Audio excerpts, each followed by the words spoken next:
반도체가 전 세계에 어떤 흐름이 있었는데 그걸 못 따라간 거예요. 시대 흐름에 잘 타지 못해가지고 한꺼번에 훅 갔거든. 시장이 요구하는 제품을 만들 능력이 없다 이거예요, 일본은. 일본의 경제가 잃어버린 30년이라고 불리는 이유는 뭔가요? 주식을 보면요, 정확히 알 수 있어요. 89년도에 정점을 갔던 주식이 최근에서야 거기에 원점으로 돌아왔단 말이에요. 그러니까 다른 나라들은 다 성장하는데 일본만 주식이 이렇게 빠졌다가 이제 막 호황이라고 얘기를 하는데 그 수치가 30년도 더 전에 그 위치로 온 거 아니에요. 그게 그동안에 잃어버린 30년. 왜냐? 거기에 비해서 미국의 예를 들어서 주식 같은 경우는 1250% 가까이 성장을 했어요. 미국이 좀 특출나게 많이 성장했다고 보는데 다른 나라들도 어느 정도는 그 정도까지는 아니더라도 다 성장을 했단 말이에요. 근데 일본만 원위치로 온 거예요. 그러니까 그동안 잃어버린 거죠. 원위치로 온 것도 지금 현재 주식이 계속 많이 올라와서 그렇다는 거니까 그 앞에까지는 거의 이렇게 그네줄 같이 이렇게 쭉 쳐져 있었단 말이에요. 제일 낮은 데가 뭐 7,500 정도까지 4만 가까이 하던 주식 지수가 7,500 정도면 뭐 6분의 1, 5분의 1, 6분의 1 정도까지 떨어진 거 아니에요. 그게 한 20년, 25년 가까이 그렇게 있다가 아베 총리가 되고 나서 아베노믹스를 하면서 돈을 무조건 막 무한대로 찍어내니까 그때부터 주식이 조금씩 오르기 시작해가지고 최근에는 이제 4만까지 올랐단 말이에요. 이게 그때 89년도 정점에 올라왔을 때 그 수준에 도달했다. 이때까지는 뭐였냐 이거죠. 그러니까 이게 잃어버리는 30년 아니냐. 뭐 그런 거고. 그 다음에 뭐 임금 같은 것도 보면은, 전혀 오르지 않았어요. 30년 전 임금이나 지금 임금이나. 오히려 어떤 면에서는 약간 떨어지는 것도 있다 그러고. 그러다 보니까, 다른 나라들은 다 성장했는데. 그러니까 잃어버린 30년이라고 이제 얘기하는 거죠. 실패한 아베노믹스라고도 하던데 일본이 호황으로 보이는 이유는 뭘까요? 실패한 아베노믹스라는 게 뭐냐니까 아베 총리가 되고 나서 2차원 금융 완화, 차원이 다른 금융 완화 정책을 폈단 말이에요. 그게 뭐냐? 돈을 막 많이 찍어내고 또 하나는 그 적극적 재정이라 그래서 이제 정부가 돈을 많이 풀어가지고 공공사업 같은 거 한다든가 그렇게 해서 수요를 창출한다는 거죠. 그게 이제 적극 재정이잖아요. 이 두 가지가 아베 총리 시절에 굉장히 강조했던 겁니다. 물론 이제 구조개혁이라든가 이것도 하나의 화살이라고 그러죠. 세 개의 화살 중에 두 개의 화살, 2차원 금융 완화 정책하고 그 다음에 적극적 재정 정책 이 두 가지가 결국은 이걸 추진하다 보니까 세수가 많이 그쳐서 돈을 많이 푼 게 아니라 국채를 마구 찍어내면서 돈을 많이 풀었단 말이에요. 그 국채라는 건 뭡니까? 다 빚이잖아요. 그 빚은 누가 갚아야 되느냐? 후세대가 갚아야 되는 거예요. 그런데 그렇게 해서 돈을 마구 풀어놨는데 그렇게 풀었으면 풀 때 의도했던 대로 뭔가 결과가 나와야 될 거 아니에요. 그게 뭐였느냐? 물가가 2% 이상 올라가서 한 2년 정도 유지가 되는 거. 이게 목표였어요. 그걸 위해 가지고 돈을 마구 찍어냈단 말이죠. 시중에 마구 풀었어요. 그게 마구 풀었는데 물가는 안 올라가고 이 돈이 어디로 빠져나가는지 모르게 뭐 결국은 이제 조금씩 주식이 올라가고 뭐 부동산 가격이 조금씩 올라가고 이런 거였지 실질적으로 물가는 거의 안 올라갔단 말이에요. 그게 계속되다 보니까 그 2차원 금융 완화 정책을 10년 동안 해버린 거예요. 근데 사실은 아베노믹스에서 2차원 금융 완화 정책은 이거는 비상사태에 쓸 수 있는 하나의 대정요법이라고 보는 거예요. 지금 현재 체력이 너무 고갈됐으니까 지금 당장 체력을 회복하기 위해서 무슨 탄약을 끓여 먹인다거나 특별한 어떤 조치를 취한다거나 약을 투여한다거나 이게 이제 아베노믹스 2차원 금융 완화 정책의 초기에 의도한 게 그거였어요. 그래서 한 2년 정도 지나면은 물가가 올라가겠지. 그래도 한 3년 정도면 가겠지. 그런데 이게 올라가지 않고 계속 하다 보면 10년이 돼버린 거예요. 그럼 10년 동안 어떤 일이 발생했겠어요? 그 약물 투여를 계속 한 거 아닙니까? 그러니까 어떻게 됩니까? 모든 약물은 중독성이 있잖아요. 중독이 된 거예요, 내가 볼 때. 그러니까 이게 상당히 문제가 큰 거죠. 그래서 아베노믹스에서 지금 제일 문제가 되는 게 물가를 올리는 것은 가장 좋은 방법은 미국이 그렇잖아요. 경기가 활성화돼 가지고 생산성이 높아져 가지고 그래서 물가가 올라가야 돼요. 그렇게 되면 어떻게 됩니까? 기업이 돈을 많이 벌게 되니까 임금을 올려주잖아요. 임금을 올려주면 그게 수요가 창출이 돼요. 수요가 많이 늘어나니까 그게 다시 또 물가를 올리고 또 물가 너무 올라가면 너무 경기 활성화되면 금리로 잡기도 하고 미국은 그러는데 일본은 그렇게 물가를 올리려고 돈을 많이 풀었는데도 불구하고 물가는 거의 안 올라가고 돈만 막 계속 풀려 나온 거였던 거예요. 그러니까 이게 이제 실패였다고 보는 거죠. 처음 목표였던 것에 도달을 하지 못했을 뿐만 아니라 부작용을 많이 산출했다. 그래서 이제 어떤 전설이 들려라는 사람은 일본의 엔저가 계속하는 이유는 아베 총리가 2차원 금융 완화 정책을 10년 넘게 하면서 너무나 많은 돈을 풀어놨기 때문에 이게 결정적으로 엔저를 유발하는 하나의 큰 요인이다. 이렇게 보는 거죠. 그렇다 보면은 경기는 썩 나아진 거 없는데 돈은 너무 많이 풀렸고 그걸 이제 다 국채로 찍어내가지고 그 빚은 엄청나게 커져 있고 엔저는 가고 있고 뭐 여러 가지 이러니까 이제 실패한 아베노믹스라고 이제 얘기를 하는 거죠. 그게요. 엔저가 되면은 좋은 쪽이 있고 나쁜 쪽이 있어요. 엔저를 간절히 소망하는 부류가 있고 엔저를 아주 싫어하는 부류가 있어요. 정확히 나눠지는데 수출을 하는 대기업 입장에서는 엔저가 되면은 해외에서 돈을 벌어서 들어오잖아요. 그러면은 이게 엄청난 하나의 그 기업의 업적이 높아지게 되는 거죠. 예를 들어서 보통 엔저가 되면은 일본 국내에서 생산했던 제품이 수출이 많이 된다고 그래요. 그게 보통 과거에 그랬어요. 그런데 엔저가 됐는데 수출이 늘어나지 않는다. 왜 그러냐 했더니 수출할 만한 기업들은 이미 다 해외에 다 나가 있다. 해외에 공장을 다 세워놨다는 거죠. 그러다 보니까 그러면 뭐 어떤 일이 발생하느냐니까 해외에 직접 투자했던 거기 회사에서 돈을 벌잖아요. 지금까지 제품을 팔아서 돈을 벌었던 달러에서 크게 변화가 없지만 지금까지는 1달러를 벌었으면은 105엔 번 거 되잖아요. 105엔에 110엔 번 거 되는데 최근 몇 년 사이에 엔저가 되면서 1달러당 160엔이 되니까 해외에서 1달러를 벌었는데 그걸 돈을 들고 국내에 들어오면은 얼마로 칩니까? 160엔 치는 거예요. 그러니까 일본의 엔화로 따지면은 105엔에서 160엔으로 늘어난 거잖아요. 이게 늘어나는 거예요, 이익이. 그런데 사실 물가는 전부 다 똑같은 말 크게 오르지도 않고 크게 변화 없는 상태에서 160엔을 받게 되면은 돈을 번 거 되잖아요. 일본 국내에서는. 그래서 대기업 입장에서는 달러로 벌어서 그걸 국내에 가지고 들어와서 엔으로 환산하는 순간 이게 30% 40% 가까이 돈 번 게 되는 거예요. 그러니까 대기업 입장에서는 쌍수들고 환영이죠. 그래서 엔저가 되면 될수록 이제 그런 사람들은 계속 돈을 버는 거잖아요. 그런데 일반 서민들, 특히 연금 받는 사람들 어떻게 됩니까? 현금을 가지고 아니면 장롱 속에 넣어놨던 사람들, 은행이 저축해놨던 현금 가진 사람들, 투자를 하지 않고 이랬던 사람은 어떻게 됩니까? 자기 자산이 30, 40% 그냥 푹 꺼진 거나 마찬가지 되는 거예요. 일반 국민들도 자기가 받는 임금 자체가 사실은 해외로 나간다. 그럴 때는 30%, 40% 삭감된 거나 마찬가지란 말이에요. 자기 자산이. 그러니까 이게 빈부격차가 이제 생기는 거죠. 엔저로 인해서 돈을 버는 세력은 계속 돈을 버는 거고, 엔저로 인해서 자기 자산이 축소되는 사람들은 이 사람들은 엔저가 되게 싫은 거고, 그래서 이제 이게 엔저가 됐을 경우에 그 양분화되는 거예요, 이게. 후발주자인 한국이 일본의 반도체를 앞선 이유는 뭘까요? 반도체는요. 반도체가 한꺼번에 훅 갖는 이유가 뭐냐니까 지금 현재 일본이 어려운 게 아날로그 사회에서 디지털로 넘어가는 그 흐름을 잘 못 탔다는 얘기 많이 하잖아요. 똑같은 맥락이에요. 반도체가 전 세계에 어떤 흐름이 있었는데 그걸 못 따라간 거예요. 가장 대표적인 게 뭐냐니까 일본은 전기 전자 산업 이쪽으로 굉장히 발달됐었다 그 당시에. 그 다음에 NTT라든가 통신 쪽도 발달했고 거기에 들어가는 반도체들이 굉장히 고퀄리티를 요구했었어요. 일본 기업들이. 그러다 보니까 일본 반도체 제조하는 공장들은 고퀄리티 반도체를 만드는 데 집중했어요. 자, 이러고 있는데 어떤 일이 발생했냐. 90년대 초 중반 정도부터 PC가 보급되기 시작한 거예요. 퍼스널 컴퓨터, 우리 이제 노트북이. 근데 이 노트북에 들어가는 반도체는 그렇게 고퀄리티가 아니어도 괜찮은 거예요. 일본에서 만들었던 반도체들은 대형 컴퓨터라든가 아주 오랫동안 고장나지 않는 그런 제품을 요구하는 그런 수요에 충족시키기 위해서 고퀄리티 반도체를 계속 만들었던 거죠. 근데 고퀄리티 반도체를 만들다 보면은 재료가 많이 들어갈 거 아니에요. 재료도 많이 들어가고 거기에 투자가 많이 들 거란 말이에요. 생산 단가가 높아지는 거죠.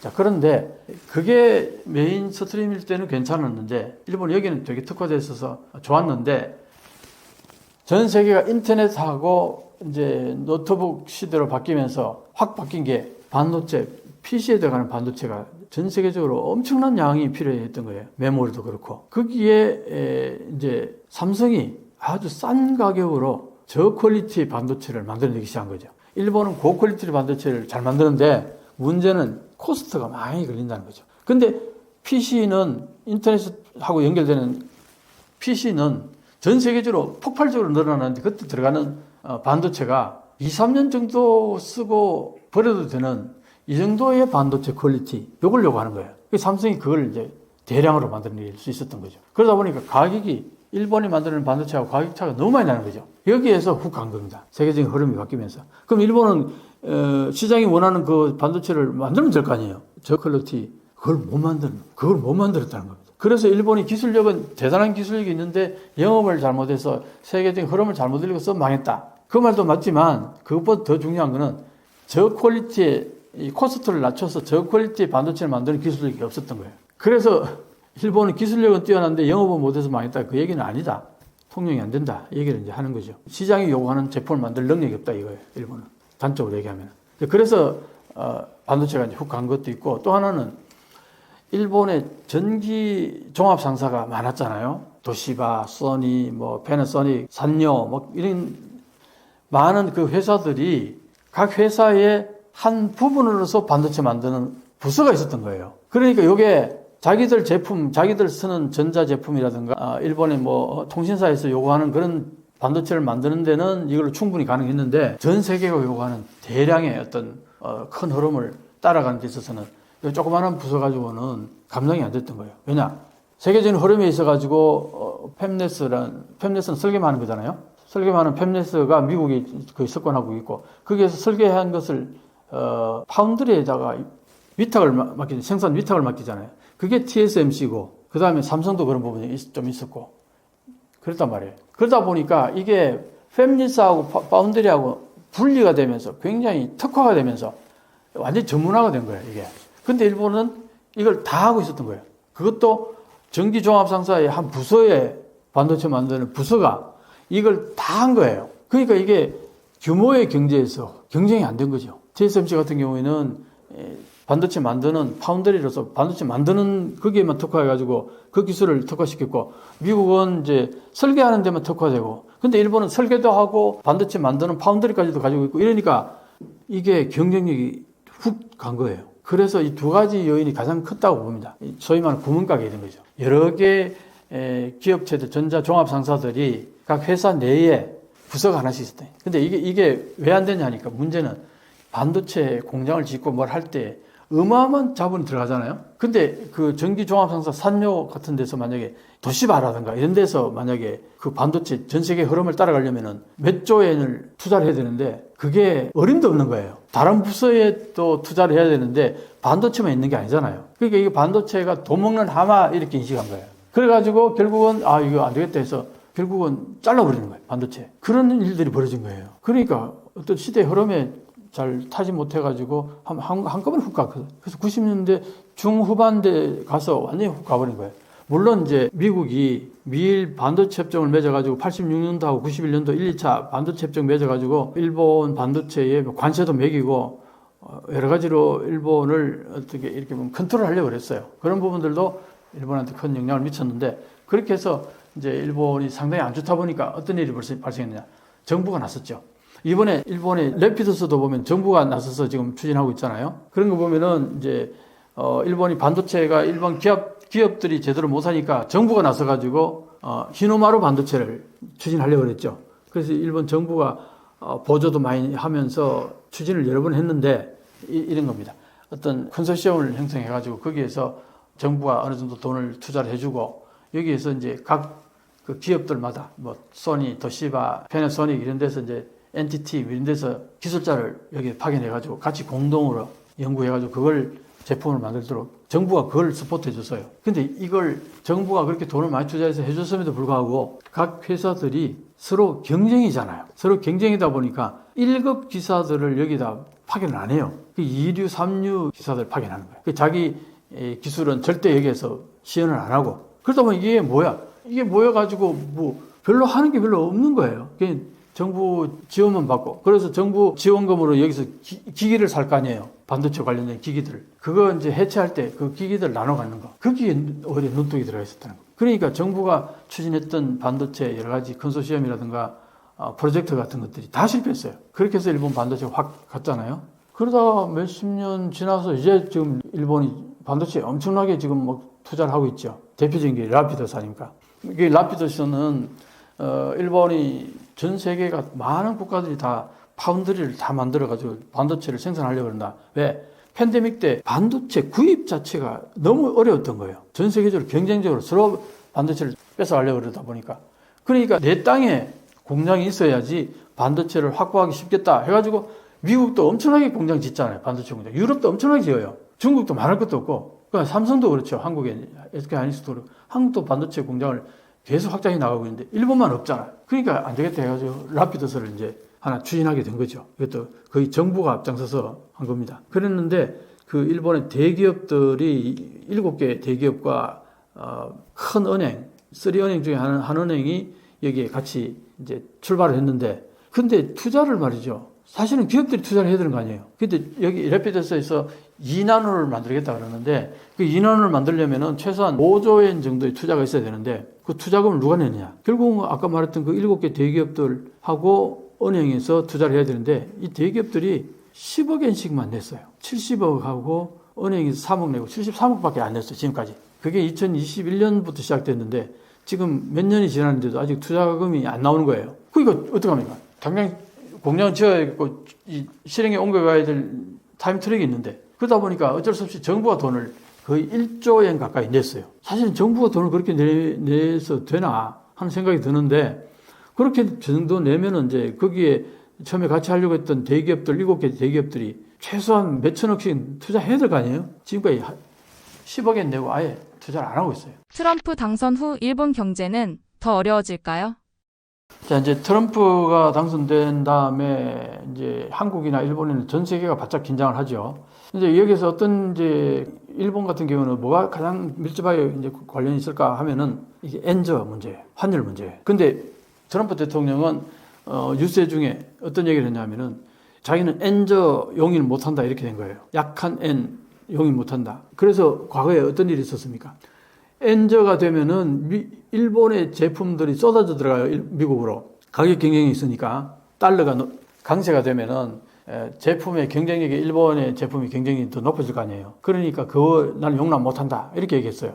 그렇게 해서 이제 그것만 얘기 들으면 엔고로 갈 것 같죠. 근데 트럼프 대통령이 당선됐음에도 불구하고 엔고로 가지 않고 오히려 엔저로 가더라고요. 그 왜 그러냐 했더니 트럼프가 법인세를 낮춰준다 그러죠. 법인세 낮춰주면 어떻게 됩니까?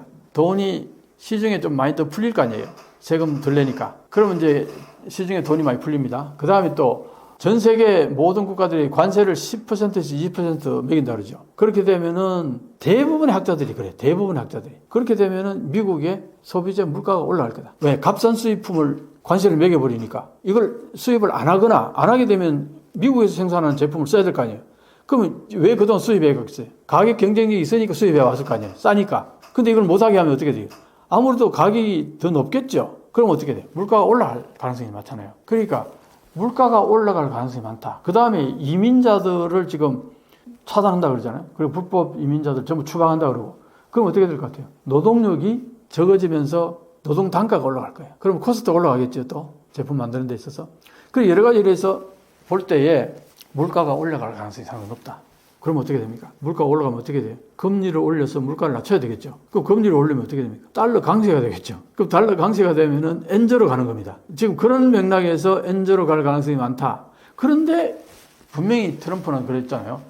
엔저 용인 못하겠다 그렇게 했잖아요. 이게 지금 그래서 트럼프가 하고자 하는 그 관세라든가 이런 것들 중국에게 60% 관세를 매기고 전 세계 10에서 20% 관세를 매긴다 그러면은 물가가 올라가지 않을까? 다들 그렇게 보는 건데 그렇지 않다고 보는 사람도 있더라고요. 그거는 이제 지켜보면 알겠죠. 대체로 다들 물가가 올라갈 가능성이 많다. 물가가 올라가게 되면은 지금 현재 금리를 4.75인가 뭐 거기에서 이제 이번 연말쯤에 0.25나 뭐 또 내린다 이랬는데 금리 내리는 게 주제가 된다 이런 얘기잖아요. 또 올라갈 가능성이 물가가 올라갈 가능성이 많다 이거 아닙니까? 그러니까 금리를 못 내리게 되면은 일본과의 금리 차가 여전히 갭이 커서 엔저로 계속 이어질 가능성이 많다 이렇게 보는 거죠. 그러니까 일본 입장에서는 엔저 이 부분에 대해서 미국이 어떤 정책을 펼까가 초미의 관심사예요. 그게 많은 것들이 걸려 있으니까. 그런데 또 하나는 이제 뭐냐? 가장 이제 또 안 짚고 넘어갈 수 없는 부분이 이 방위비 올려라는 거잖아요. 한국에도 계속 요구해 왔고 특히 일본에는 이제 지금까지 방위비를 GDP의 1%만 투자해 왔단 말이에요. 근데 지난번에 바이든 대통령이 기시다 총리한테 2%를 올려라. 그래서 그러겠습니다 하고 2% 올리기로 약속을 했어요. 바이든 대통령하고. 그런데 그게 2027년까지인가 45조 엔 정도를 올린다 그랬어요. 근데 그 돈을 지금 어디서 끌어오느냐? 이게 전혀 지금까지 정해진 게 없어요. 결국은 세금 소비세 올릴 수밖에 없지 않느냐? 소비세 올리면 난리 나는 거죠. 못 올립니다, 소비세. 지금 이런 상황에서. 그러니까 그 돈을 어디서 방위비를 충당할 거냐? 이 문제가 아직 해결 안 된 상태에서 트럼프는 2% 가지고 안 돼. 3%를 올려. 그럴 가능성이 상당히 농후하다는 거예요. 왜냐? 한국이 지금 2.7% 가까이 돼요. 한국은 2.7% 지금까지 계속 투자해 왔는데 일본은 뭐해? 이렇게 얘기할 수도 있다는 거죠. 그 다음에 나토도 지금 2% 방위비 올려라고 계속 1기 때 그렇게 강하게 밀어붙였는데 잘 안 들었단 말이에요. 그렇게 하겠다 해놓고는 실행에 안 옮긴 게 많단 말이에요. 유럽. 근데 이번에 2기 때는 강하게 밀어붙일 거예요. 그러면 유럽도 방위비를 2% 이상으로 다 올려야 될 거고, 그럼 일본도 2%에서 머무르는 게 아니라 3%까지 올리라 그럴 수도 있단 말이죠. 그렇게 되면 이제 일본이 엄청난 압박이 되는 거죠. 일본인들이 정치에 무관심하다는데 이유가 뭘까요?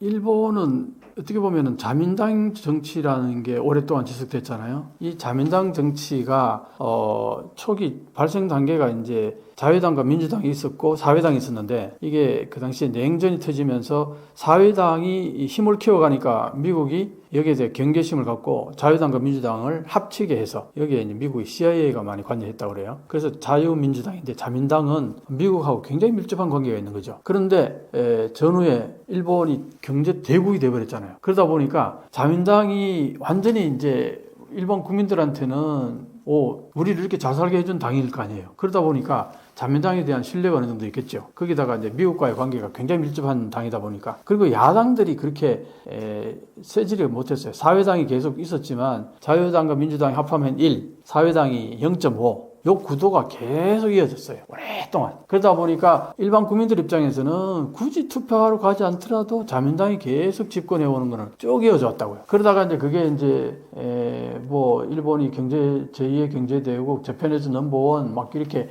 엄청나게 일본이 각광받을 때는 굳이 정치 관심 안 가져도 되잖아요. 사실 먹고 살기 힘들 때 정치에 관심을 많이 갖습니다. 그러니까 지금 일본에 이제 조금씩 정치에 관심을 갖기 시작한 게, 이번에 자민당이 완전히 죽을 쓰게 됐잖아요. 참여연 선거에서. 그게 결국은 일본 국민들이 먹고 살기 힘들어지니까 약간의 정치에 관심을 갖고 지금 현재 자민당으로서는 안 되겠다 하는 이제 의식이 생긴 거죠. 그 전까지는 어쨌든 계속 뭘 해도 자민당이 어쨌든 정권을 잡고 계속 그러다 보니까 야당을 지지하는 사람들 입장에서는 굳이 내가 선거하러 가서 내가 표를 던진다 하더라도 정권이 바뀔 가능성이 별로 안 보이니까 그냥 포기를 해버리는 거죠. 여기에 가장 큰 그게 있었고, 그리고 가장 이제 왜 일본의 사람들이 정치에 관심이 없느냐 했을 때 내가 느끼기에는 참 설명하기가 참 애매한데, 내가 느끼기에는 뭐냐면은 일본이 그동안 먹고 사는 거는 크게 지장이 없었다 이거예요. 먹고 사는 게 크게 지장 없고 크게 변동이 없고, 그러니까 꾸준히 현재 자민당이 정권 잡고 계속 가는 거에 대해서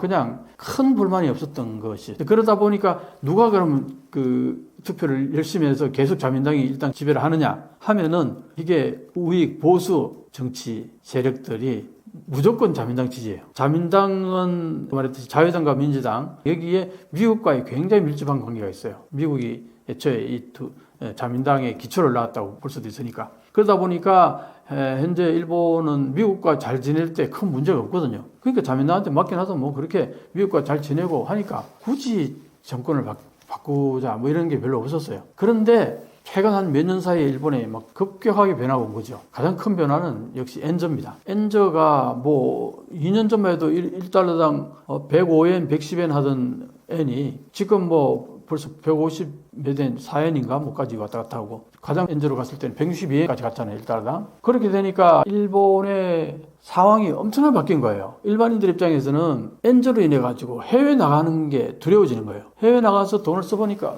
해외 돈이 너무 비싼 게 달러가. 그러니까 여행을 못 가고. 그 다음에 또 이제 이게 엔저가 되다 보니까 수입 물가가 높아져요. 그게 결국은 일본 국내 물가를 상승시켰단 말이에요. 정말 오랫동안 일본 물가 상승시키려고 그렇게 노력했는데도 되지 않았는데, 일본이 엔저로 가면서 수입 물가가 급등하면서 그게 이제 국내 물가 가격에 이제 증가가 돼가지고 물가가 올랐다. 근데 물가는 올랐는데 임금은 별로 안 오르니까 실질 임금이 다운되잖아요. 그러다 보니까 여기에서 이제 일반 국민들이 자민당에 대해서 원망을 갖기 시작한 거예요. 내 생활에 직접적인 피해가 딱 오니까. 그 전까지는 임금이 크게 오르지 않더라도 물가도 크게 안 오르니까 큰 변화가 없었던 거예요. 늘 받는 봉급으로 그냥 해오던 대로 생활하는데 큰 지장이 없으니까 그냥 이대로 그냥 가는 거에 대해서 큰 문제제기를 안 했는데 한 최근 몇 년 사이에 엔저가 되면서 모든 상황이 이제 급격하게 변하게 된 거죠. 그걸로 인해서 지금까지 일본이 정치에 무관심했다. 지금 어떠냐 물으면은 지금은 좀 달라졌다. 최근에 이번 특히 참여선거 때도 그래서 결국은 자민당이 과반 차지는커녕 공명당하고 연합했어도 과반이 안 됐단 말이에요. 이게 굉장히 참패란 말이에요. 이게 결국은 뭐냐 일반 국민들이 정치에 관심을 갖고 야당에다가 표를 주기 시작했다. 이렇게 보면은 정치에 무관심했던 것은 어느 정도 과거 얘기고 최근에는 일본 국민들도 정치에 관심을 갖기 시작했다. 왜? 먹고 살기 힘드니까 그렇게 된 거죠. 그러니까요. 최근에 자민당이 저렇게 엄청나게 패퇴를 하면서 아주 유동적이 됐어요, 정치가. 그러니까 이제 야당에게도 정권이 넘어갈 수도 있다는 위기의식을 이제 자민당이 하게 된 거잖아요. 그렇게 되면 어떤 현상이 벌어지느냐. 야당하고 끊임없는 커뮤니케이션을 해야 돼요. 한국은 대통령제니까 5년이 딱 정해지니까 야당하고 전혀 대화 안 하고도 그냥 마구 가잖아요. 그런데 일본은 그게 안 돼요. 내각제이기 때문에 지금 현재 예를 들어서 방금 얘기했잖아요. 이번 선거로 인해 가지고 열린여당이 자민당하고 공명당하고 그동안 열린여당이 항상 과반을 득표를 했단 말이에요. 그러니까 든든하죠. 그런데 이번에 과반이 안 됐단 말이에요. 그러니까 어떤 야당이 조금 한 당을 끌어와야지. 그렇게 해서 세 개 당이 합쳐져야 이 과반이 된단 말이에요. 과반이 돼야 정권이 안정이 될 거 아니에요. 모든 법안 같은 것도 통과시키려면 어쨌든 과반수가 돼야 되니까. 그 이번에 국민민주당이라는 당이 앞에 7석밖에 없다가 이번에 28석을 얻었는데 47, 28 딱 4배 불어났죠. 그러니까 국민민주당으로서는 대성공인 거죠. 7석 있다가 28석 얻었으니까 되게 고양됐는데 요 28석이 연립여당에 갖다 붙으면은 이게 과반이 넘어요. 요게 또 계속 야당하고 전부 다 힘을 합치게 되면은 여당이 정권을 뺏어올 수가 있어요. 그러니까 완전히 게스팅 보트를 잡았죠. 국민민주당이. 근데 지금 현재 흐름은 어떻게 되냐. 국민민주당이 자민당하고 공명당하고 거기에 같이 손을 잡고 이번에 뭔가 여러 가지 같이 협의를 했어요. 결국은 거의 자민당, 공명당의 연립여당 쪽으로 발길을 옮겼다. 이렇게 볼 수 있는 거죠. 그래서 야당에서 입헌민주당이 굉장히 이번에 크게 이제 또 여기도 의석을 많이 넓혔는데 여기하고 손을 잡고서 야당이 전부 힘을 합쳤으면 정권을 뺏어올 수 있는데 이 야당에도 보면요.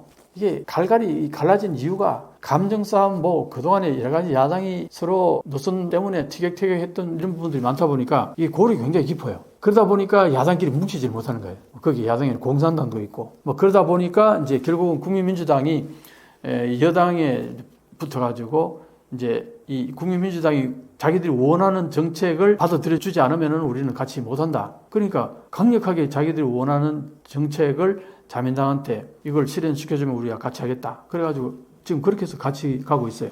이번 모자나 여러 가지 법안들을 통과시켜 예산안을 통과시키고 해야 되는데 이제 여당이 어느 정도 합의가 이루어졌어요. 그런데도 뭐가 문제냐면은 자민당하고 공명당만 열린여당이에요. 국민민주당은 이번에 뭐 같이 법안 통과시키고 이거 같이 하기는 했지만 연립여당까지 간 건 아니거든요. 그 여기에서 항상 발길을 멀리 갈 수도 있다는 거죠.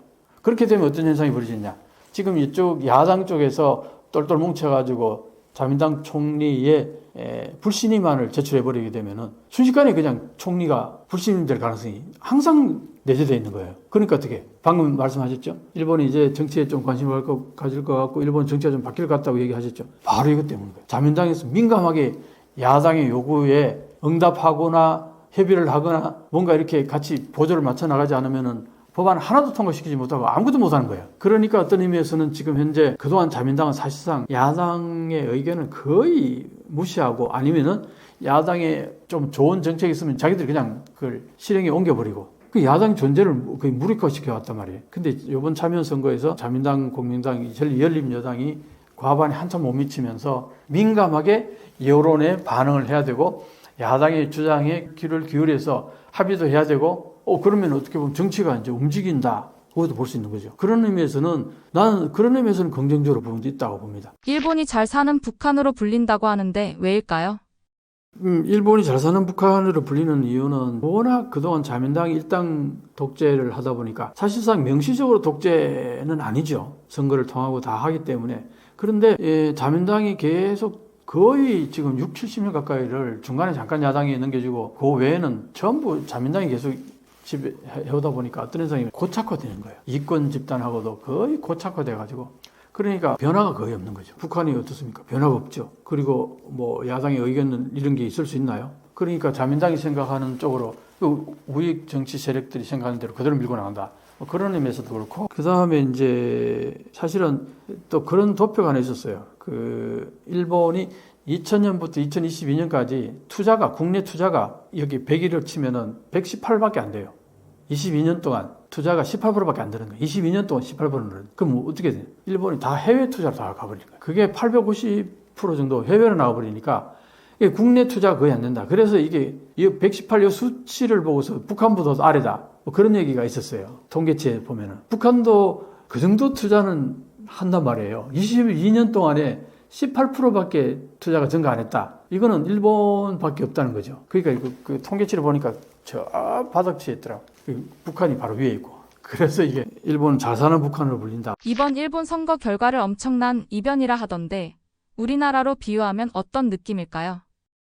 이제 우리나라로 치면 이렇다고 보면 돼요. 지금 현재 자민당 이시바 총리는 아베 총리가 7년 반 정도를 아주 인기 있는 총리로서 계속 이어나갈 때 그때 항상 아베 총리를 비판하는 위치에 있었어요. 자민당 내에서 아베를 비판하는 정치가는 거의 없었다고 해도 과언이 아닌데 그 이시바가 그렇게 비판했으니까 그때 아베가요 트럼프 대통령하고 골프 치고 하면서 그때 나눴던 얘기가 뭐냐니까 이시바 시게로 저 사람은 절대 총리가 돼서는 안 된다 그런 얘기까지 했다는 거예요. 그만큼 아베하고 이시바하고는 사이가 안 좋았죠. 그런데 그 당시 자민당은 거의 아베의 의도대로 다 흘러가고 있었단 말이에요. 자, 이렇게 보면은 지금 현재 조금 약간 어거지로 비교한다 그러면은 한국의 지금 국민의힘 당의 유승민 전 의원이 지금 굉장히 비판적으로 윤석열 대통령도 비판하고 그렇게 하잖아요. 그러다가 이분이 정권을 잡았다 생각 한번 해보세요. 그거하고 거의 맞먹는 얘기예요. 그러니까 자민당 내에서 이시바 시게로는 거의 외톨이나 마찬가지였다고요. 지금 유승민 의원이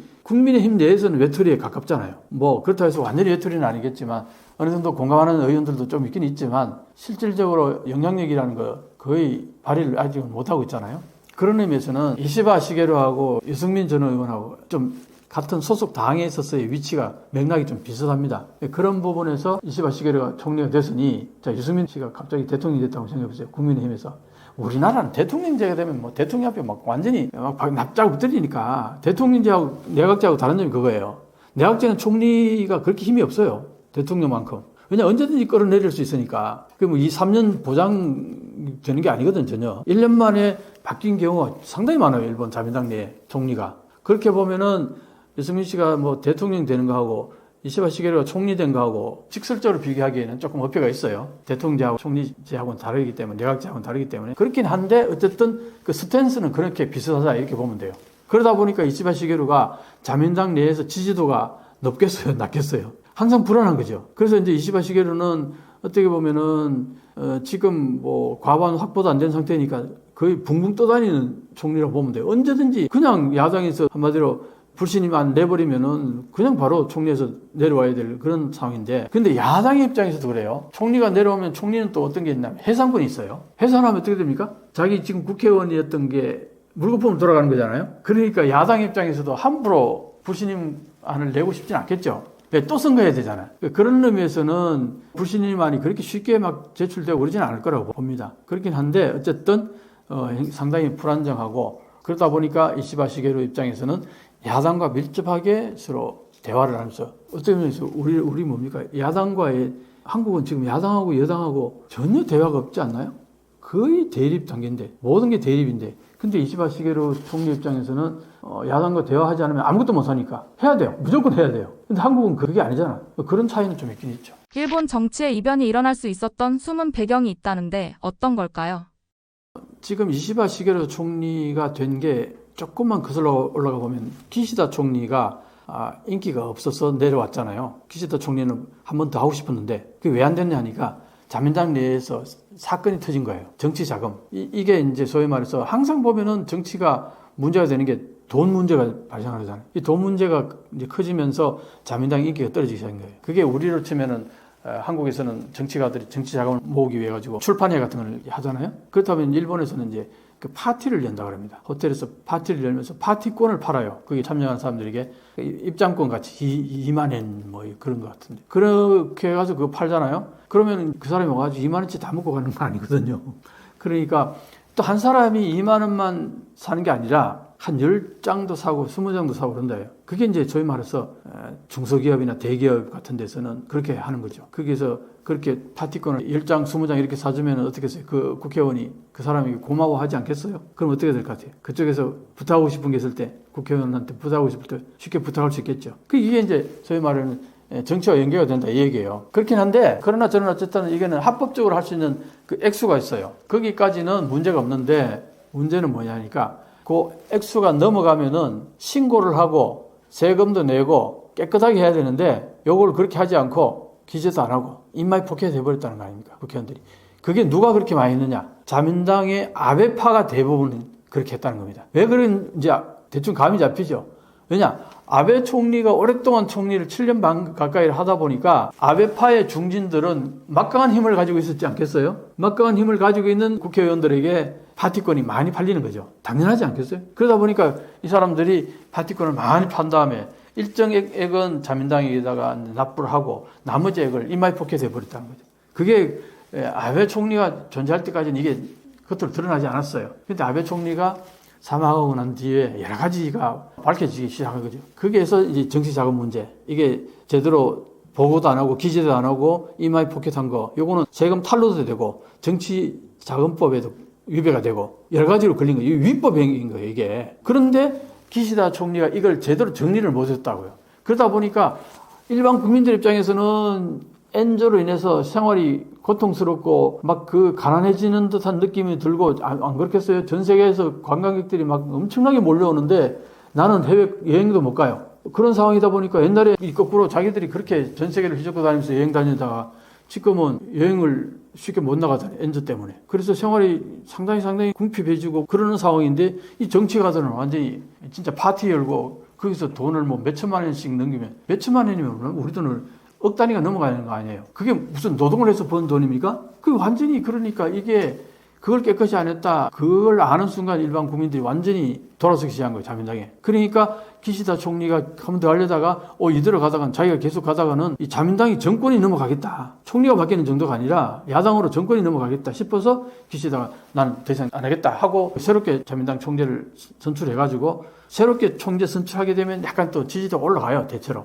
기시다 총리가 그 당시에 10% 됐다고요. 지지도가. 20% 뭐 22% 그러다가 18% 막 16%까지 떨어지기도 하고 이러다 보니까 거기에 대해서 이제 이대로 기시다가 총리인 상태에서 참여 선거로 갔다가는 총리 지지도만큼 지지받을 수밖에 없을 수도 있잖아요. 그러니까 이렇게 하면 안 되겠다 해서 자민당 내에서 새로운 총리로 바꿔서 참여 선거를 하자 이렇게 된 거예요.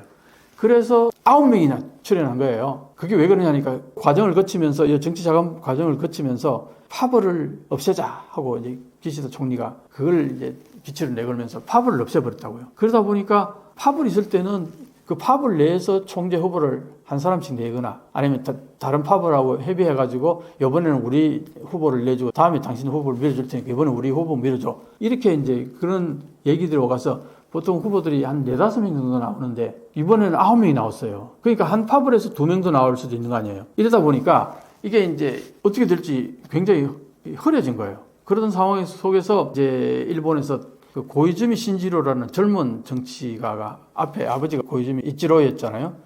그래서 이제 이 사람이 일본은 세석 의원들이 꽉 잡고 있는 정치 풍토다 보니까 고이즈미 신지로가 아버지가 총리했으니까 이 사람 언젠가는 또 총리할 가능성이 있다고 대부분 그렇게 인식을 해요. 참 특이하죠. 우리나라 대통령 됐다고 아들이 대통령 기대하는 사람이 누가 있어요? 거의 없죠. 근데 일본에서는 아버지가 총리했거나 할아버지가 총리했던 사람들이 대부분 총리를 하는 거예요. 지금까지 보면 총리 대부분 그렇게 됐다고요. 예외가 뭐 한두 명 있을까 말까 하는데 그게 스가 총리가 그런 케이스였고 그렇다 보니까 이제 이번에는 고이즈미 신지로가 총리가 될 거다. 왜? 40대 초반이었고 이제 지금 자민당이 여러 가지 문제가 정치자금 문제 뭐 여러 가지 그다음에 이 나이 든 사람들이 많아요. 장노년층이 많단 말이에요. 그러다 보니까 세대 교체한다 그런 맥락에서도 고이즈미 신지로를 이제 밀어주자. 이런 대형 매스미디어에서는 고이즈미 신지로를 압도적으로 밀었어요. 그러다 보니까 이제 대체적으로 이번에는 고이즈미 신지로가 총리가 되나 보다. 그랬는데 사살이 난 게 뭐냐. 어쨌든 후보들이 합동 토론회를 거치니까 그 합동 토론을 하는데 거기에서 완전히 버벅거리고 제대로 토론을 못하고 대답이 뭐 거의 초등학교 수준이고 뭐 이렇게 돼버리니까 일반 국민들 입장에서도 고이즈미 신지로는 저건 총리시켰다. 나를 말아먹겠다. 큰일 나겠다. 아직 전혀 준비가 안 됐다. 이렇게 된 거예요. 그러니까 갑자기 떨어져 버리니까 누가 남았느냐. 이시바 시게루하고 다카이치 사나이 이 두 사람이요. 다카이치 사나이는 아베파가 적극적으로 미는 사람이었어요. 그 자민당에서 아베파가 굉장히 아직도 여전히 숫자적으로 많으니까 그리고 보수 우익들이 아베를 지지했잖아요. 그걸 이어받아가지고 이 다카이치 사나이는 보수 우익들의 적극적인 지지를 받았어요. 그런데 이제 이시바 시게루는 그전에도 계속 여론을 보면은 차기 후보감으로 1위를 항상 해왔어요. 자민당에서는 인기 없었지만 그 여론에서는 꽤 그래도 지지를 받았단 말이에요. 그런데 이번에는 자민당 내에서 고이즈미 신지로가 될 줄 알았는데 고이즈미 신지로 그렇게 돼버리니까 이제 두 사람이 남은 거예요. 이시바 시게루하고 다카이치 사나이하고. 근데 그러면 이시바 시게루하고 다카이치 사나이하고 누구를 선택해야 되느냐? 여기에서 다카이치 사나이는 아베 총리를 이어받아서 아주 우익적인 발언을 한다는 거죠. 이 사람이 총리가 됐을 경우에는 야스군 진자를 매년 반드시 참배하겠다. 이것이 가장 컸고 이렇게 되면 뭐 한국과 중국을 적으로 돌리고 이 문제는 한국, 중국을 적으로 돌리는 것에서 멈추지 않고 미일 관계가 완전히 어긋날 가능성이 많다는 거예요. 왜냐하면 미국에서도 일본 총리가 야스군 진자 참배하는 것에 대해서는 그건 못 받아들이는 거거든요. 그건 왜냐? 동경재판에서 A급 전범을 이 판결을 내린 게 미국이잖아요. 그 미국이 A급 전범으로 판결을 내렸는데 그 A급 전범을 합사해놓은 데가 야스군 진자니까 미국 입장에서는 그 용납이 안 되는 거죠. 그래서 중국이 반대하는 거는 뭐 완전히 무시하고 한국은 아예 옆에 얘기해봤자 마이동풍이었고 그런데 결정적인 거는 미국이 반대하는 거. 그 미국이 반대를 무릅쓰고 야스군 진자 계속한다. 그럼 미일 관계가 완전히 틀어지면은 일본이 어떻게 되냐?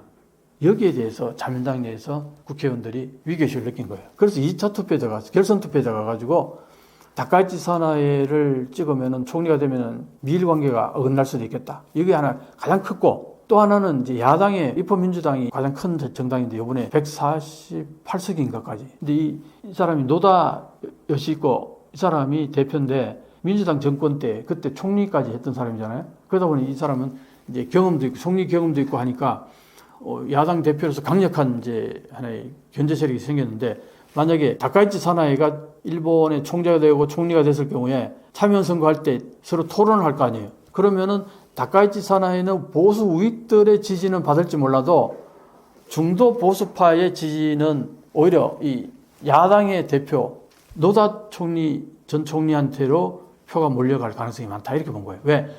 노다 대표도 상당히 보수적이에요. 그러다 보니까 합리적인 보수들, 그 다음에 진보, 이 세력들 전부. 그러니까 적극적으로, 우익들, 이쪽만, 이 우익 보수들만 다카이치 사나이 지지하고 나머지는 전부 야당으로 쏠려버릴 가능성이 많다. 다카이치 사나이가 총리가 됐을 경우.